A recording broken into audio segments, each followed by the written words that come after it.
Hello दोस्तों, केना छी अहाँ सब? अहाँ सबके स्वागत करै छी करनिया ब्लॉग में। तो चलू आइ के ब्लॉग में अहाँ सबके देखाबऽ जा रहल छी पुआ केना बनायल जाइ छै। होली आबि गेलै आ होली के दिन पुआ नहि बनतै एहन भऽ नहि सकैए। बिना पुआ के होली अधूरा छै। तो देखियो पुआ बनाबऽ के एकदम आसान तरीका और देसी तरीका अहाँ सबके देखायब। अहाँ सब अंत तक बनल रहब, बहुत मजा आयत ई ब्लॉग में। तो देखियो मैदा हम 2 किलो मैदा आनलियै, 30 रुपये किलो हमरा एम्हर मैदा दै छै। एकरा बढ़िआँसँ छानि लेलियै। बुझियो ने 2 किलो में से कनिक एक पुआ आधा किलो के बीच में कनिक बचा लेलिए और सब ढारि देलिए। ठीक छै। इम्हर ई नारियल के काटि लेलिए, सूखा नारियल के पतला पतला पतला काटि लेलिए। इम्हर इलायची के बढ़िया से बुकि के धऽ देलिए, पीस लेलिए। आब देखियो एहिमे चीनी खसा देबै, जते मैदा लेबै ओते चीनी लागत। ई रेशियो राखब, जते मैदा लेलिए ने ओतबे चीनी खसा देबै। ठीक छै।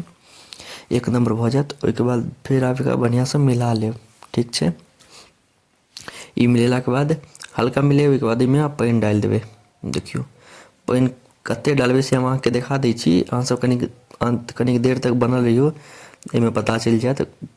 धीरे धीरे पानि डालबै, ई नहि जे भऽ गेलै आओर कनि पानि पड़तै। अहाँसबके देखा दै छी केहन हेतै, ओतेक पर अहाँसबके पानि रोकऽके छै। एकरा एखन मिलाबैत जेबै काफ़ी। इएह मेन छै। ई घोर बढ़िआँ बनि जायत ने तऽ ओ छानऽके तऽ बहुत आसान छै, ओ तऽ आसानीसँ भऽ जायत। तऽ देखियौ एकरा बढ़िआँसँ मिलाबैत रहबै। एहिके बाद आब एहिमे ओ जे नारियल सब कटने रहिए, ई नारियल, सूखा नारियल और इलायचीके जे बुकने रहिए ई खसा देबै। ठीक छै। देखियौ एहन बनि गेलैए। एकरा बढ़िआँसँ मम्मीके कनि हाथ कटि गेल छलै, उंगली कटि गेलै, तऽ मम्मीके अथीसँ करछुलेसँ करऽ पड़लै। ओना हाथोसँ अहाँ कऽ सकै छी, करछुलसँ कनिक टाइम लगै छै। हाथसँ ई जे ढेपा वेपा छै ने कनिक जल्दी भऽ गेल, करऽमे बढ़िआँ छै। लेकिन करछुलेसँ करब, करछुलेसँ नीक रहत, साफ सुथरा रहत। कनिक टाइम लागत एना एना करऽमे, लेकिन करछुलसँ करब बहुत नीक बनत। देखियौ कतेक मस्त भऽ गेलै। एखन हेतै, कनिक आओर हेतै। एतेक मोटगर बनेबै ने तऽ एक नम्बर बनत, फूलल फूलल। लेकिन एहिमे अहाँके की हैत, रिफाइन ज़्यादा खर्च हैत, बुझलिए ने। तऽ कनिक पतला कऽ लेब तऽ ओहो नीक हैत, इहो नीक हैत। तऽ चलू हम दुनू तरीकासँ अहाँके आगाँ हम बताबै छी केहन की छै। देखियौ एकदम फाइनल लुक एकर भऽ गेलै। एकदम फाइनल ई बनि कऽ तैयार छै। अभी एकरा आरामसँ एकरा तरि सकै छी, मतलब छानि सकै छी अथीमे, रिफाइनमे। तऽ चलू आब एकरा छानऽके प्रक्रिया शुरू कयल जाय। देखियौ कतेक मस्त बनि कऽ रेडी छै, एकदम गाढ़ गाढ़, एखन मोटगरे छै। तऽ आब देखियौ चूल्हापर लोहिआ चढ़ा देलिए, एकदम देसी जुगाड़।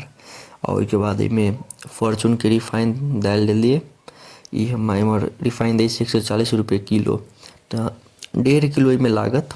हमरामे 1.5 किलो लगलै। आब देखियौ ई एना करछुलमे लऽ लेब, बस एना धऽ देबै, अपने मोने भऽ जायत।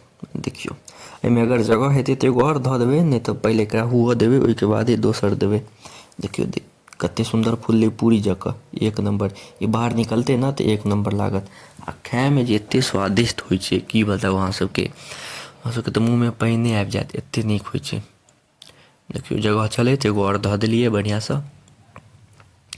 बहुत नीक लगै छै खायमे, एहिके बिना होली अधूरा छै। देखियौ कतेक मस्त फूलल छै। ई कनिक मोटगर छै, गाढ़वला, तऽ ई कनि बड़ी सुन्दर हैत। लेकिन एहिमे की हैत, रिफाइन ई ज़्यादा पियत, रिफाइन ज़्यादा खायत। तऽ देखियौ अहाँसबके आब निकालऽके टेक्निक देखाबै छी। एना सीधा छानि कऽ निकालि नहि लेबै। देखियौ एना कऽ के निकालि नहि लेब, एहिमे रिफाइन छै, सबके गाड़ि लेबै।